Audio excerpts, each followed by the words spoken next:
नमस्कार मित्रों। नमस्ते सर। आज हम लोग पुनः एकत्र हुए हैं। हम लोगों का जो क्रम चल रहा था, एक श्रृंखला हम लोगों ने गीता शंका समाधान को शुरू की थी, जिसमें स्वामी अजय कांत जी हमारी गीता के ऊपर जो भी शंकाएं हैं उनका समाधान करते हैं। तो उन शंकाओं को लेकर हम लोगों ने 3 अध्याय पहले रिकॉर्ड किए थे, पॉडकास्ट किए थे, और अब हम 4 और 5 अध्याय के ऊपर आज अपनी शंकाएं उनके सामने रखेंगे।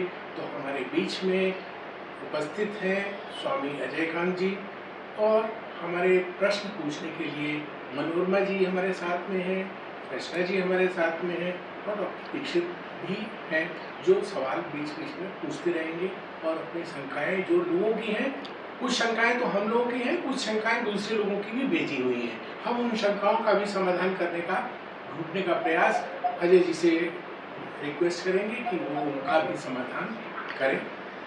तो कार्यक्रम की शुरुआत करते हैं, और मैं मनोरमा जी से अनुरोध करता हूँ कि वो अपना पहला प्रश्न स्वामी जी के समक्ष रखें। नमस्ते जी। हम लोग ये प्रोग्राम कर रहे हैं पॉडकास्ट, तो इसका उद्देश्य यही है कि वर्तमान समय में सब बहुत बिजी लाइफ है सबकी, और गीता सभी लोग पढ़ना चाहते हैं, लेकिन उन्हें समय नहीं मिलता। और समय ना मिलने के कारण हम लोगों का ये प्रोग्राम उनके लिए बहुत फ़ायदेमंद होगा, जो एक तरह से कहेंगे ये निचोड़ है गीता का, जो हमारे क्वेश्चन है और उनके आंसर हैं। तो वो उत्तरों से उनको वो गाइडेंस मिलेगी कि भले ही वो गीता ना पढ़ पाएँ ठीक से, लेकिन उसका पूरा फ़ायदा वो उठा। चतुर्थ अध्याय का पहला प्रश्न है, धर्म क्या है?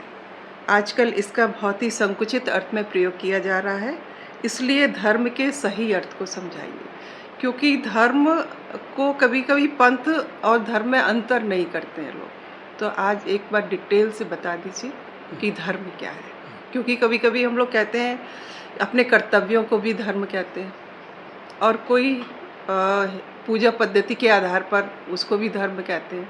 तो जरा इस विस्तार से सर समझाइए इसका। देखिए, हमारी जो सनातन की जो धारा है, ये बहुत लंबे समय की है और ये युगों युगों से चलती आ रही है। उनके बौद्धिक स्तर के अनुसार उसकी व्याख्याएं भी चल रही हैं। तो धर्म तो एक सृष्टि का मूल है। परमात्मा ने जब ये प्रकृति के साथ सृष्टि का सृजन कर दिया, तो वो धर्म के साथ ही प्रारंभ हुआ उसका जन्मजात। जैसे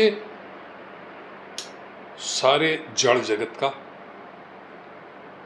जो जीवन है, सचेतन है, समझदार हैं, ये सारी सृष्टि हुई, और धर्म के अंतर्गत ये सब है।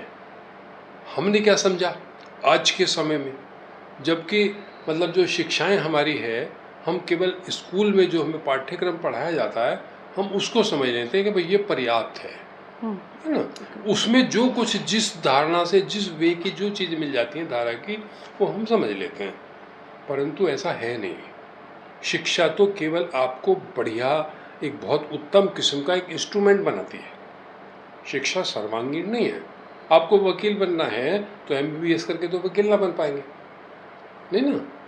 और जो LLB कर लेगा वो डॉक्टर नहीं बनेगा। तो ये तो एक पर्टिकुलर एक क्षेत्र में आपने काम करना है कि इंजीनियर बनना है, क्या बनना है। हम समझते हैं हमारे बच्चों ने ज्ञान प्राप्त किया, और शिक्षा में तो वो है नहीं। तो फिर हम सामाजिक स्तर पे जो बिल्कुल निम्न स्तर पे जो चीज़ें हैं उनको मान लेते हैं। तो धर्म में क्या हो गया, अब राजनीति है, देश बने हैं, झगड़े हुए हैं। झगड़े तो ना समझोगे होते हैं, समझदार तो झगड़ा नहीं करेगा। जितने ज़्यादा ना समझें, जो जितने कहिए आदिम भाव के व्यक्ति हैं, उन्होंने ज़्यादा राजनीति की है। और भारत के संदर्भ में तो आप देख लीजिए, पिछले 1000 साल में जब हम शांति प्रिय हैं, भारत कभी आक्रामक है नहीं, तो आखिर आक्रमण क्यों? उन्होंने अपनी अपनी रखनी है। सर, कभी भारत की विस्तारवादी नीति भी नहीं रही है। तो अब उस चीज़ को धर्म की संज्ञा में ले लिया कि आप बिंदी हटा लीजिए, आप चोटी कटा दीजिए, आप तिलक नहीं लगाएंगे। और जब वो संघर्ष चला, तो जो उसके प्रतिकार में आए, तो उनको वो ही मार्ग उन्होंने अपनाया कि जैसे मुझसे कहते हैं कि तो आप भी पंडित हो और आप चोटी नहीं रखेंगे, तिलक नहीं लगाएंगे, तो हम भी जिद पे आ गए कि नहीं, हम लगाएंगे। उन प्रतीकों को ही धर्म उन्हीं का, प्रतीकों को हाँ, धर्म मान लिया। हाँ, धर्म तो धर्म के आगे अब यह जोड़ लीजिए गुण धर्म। पानी का धर्म है शीतलता, पर पानी गर्म होता है, हम पे गिर जाएगा तो हो सकता है फफोले पड़ जाएं, खाना पकता है, पर जल की जो वृत्ति है वो शीतलता है। अग्नि बुझने के बाद भी जब उसको पकड़ लो उस राख को, पर अग्नि का गुणधर्म क्या है? तपिश, ताप। तो इसी सब का अपने इनका जो जो मूल तत्व है, पृथ्वी, जल, अग्नि, वायु, आकाश। तो उदाहरण भी आते हैं कि वायु की तरह दुष्कर है मन को समझाना। वायु क्यों? वायु यदि घर में स्थिर है, परंतु पृथ्वी पर तो स्थिर नहीं है।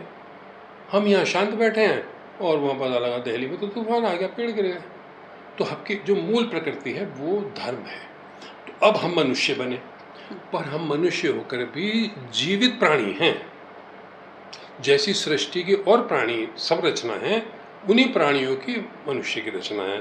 जो जनरली आप ये मेडिकल में या बायोलॉजी या ये सब आज निकल रहा है, तो वो डीएनए ये है कि मछली से मैच करता है या सुअर से मैच करता है, या गर्भ में शिशु हाथी और मनुष्य का मतलब ऐसी उदाहरण है कुछ, वो सब सेम होते हैं, सेम होते हैं। वो चीज़ ली जाती है। या विदेशों में प्रयोग किए कि वो और पशुओं के अंग मनुष्यों में लगा के चलाने की कोशिश कर रहे हैं। तो हम भी मूलतः जीव हैं, प्राणी। हमें विशेषता क्या मिली कि हमें बुद्धि और विवेक मिला, बाकी सब सीमित बुद्धि वाले हैं। बुद्धि है, बुद्धिमान जीव जंतु हैं, ये घोड़े हैं, ये बैल हैं, ये जिनको रूट पता होता है, ये अपने आप चलते हैं। खेत से घर आएंगे, घर से मंडी जाएंगे, ये करते हैं ना वो काम जो पालतू है। अब आपका कुत्ता रोटी मांगने आता है गाँव में, आके बैठ जाते हैं, पर हमने तो देखा कि उनसे कहो कि आज नहीं है, उठ के चले जाते हैं। गाय से कह दो बस वो आगे चली जाती है, सींग तो नहीं मारती। तो धर्म मतलब स्वभाव आपका, उस जीव के स्वभाव के अंतर्गत उसके धर्म होते हैं। अब मनुष्य जगत में आ गए, इसमें बालक का एक अलग धर्म है, युवा का अलग धर्म है, बुजुर्ग का अलग धर्म है। आप जब वरिष्ठ हो जाएंगी तो आपसे वो अपेक्षाएं रख पाना जो युवा नारी काम करती है तो अलग हो जाएगा। तो धर्म का अर्थ सीमित अर्थों में यदि बहुत सूक्ष्म हम कहें तो जो हमारा मूल में जो हमारे गुण हैं, अपना स्वरूप कर्तव्य भाव है, कर्तव्य स्वरूप, हाँ, उसे कर्तव्य परायणता कह लीजिए। तो धर्म के नाम पे वो है।